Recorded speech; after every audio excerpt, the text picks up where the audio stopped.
Well, good afternoon. I'm Congressman Patrick McHenry from North Carolina. I'm the ranking Republican on the Census and Information Technology Subcommittee on the Oversight and Government Reform Committee. I'm joined today with the ranking member of the committee, the full committee, Darrell Issa of California, and the ranking member of the Federal Workforce Subcommittee and a member of the Census Subcommittee, Jason Chaffetz from Utah.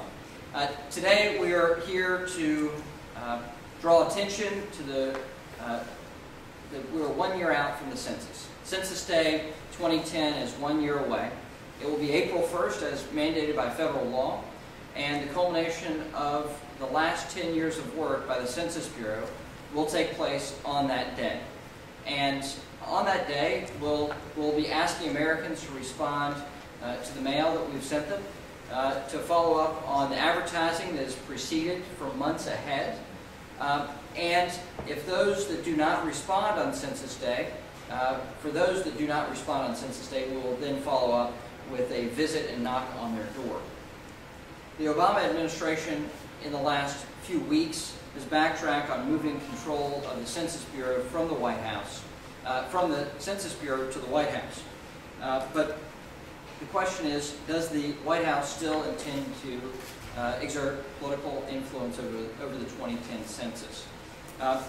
And that question will be answered by the President's nomination of a Census Bureau director. If the President's nominee supports a political manipulation of census data, then we have our answer, that they do intend to manipulate the census for political gain. If that's the case, then the fight to protect the integrity of the 2010 census has just begun. The political manipulation of the census is about one thing: political power. It's about seats in the United States House of Representatives and the seats in both the state houses and state senates of all the 50 states.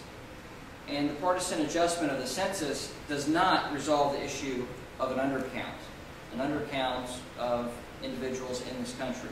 The Census Bureau is taking unprecedented steps and spending unprecedented amounts of money to advertise to these undercounted groups and communities.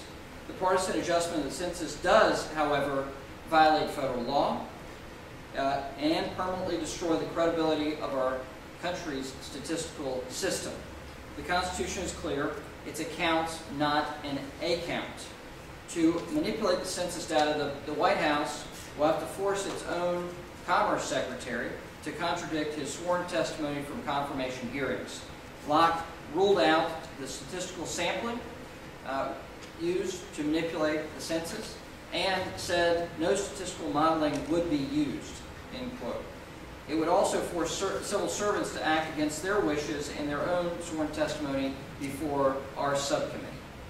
This leaves one thing. It leaves a politics of redistricting and the consequences of destroying the credibility of the census data. My point there is that if the White House manipulates the census, it will destroy the essence of the census. But if they truly allow for a nonpartisan, apolitical census to occur, as has been the sworn testimony by the acting census director and others within the Census Bureau, then the country's statistical system can be safe and we can truly rely on the data presented. And with that, I turn it over to Congressman Issa, the ranking member on the Oversight and Government Reform Committee.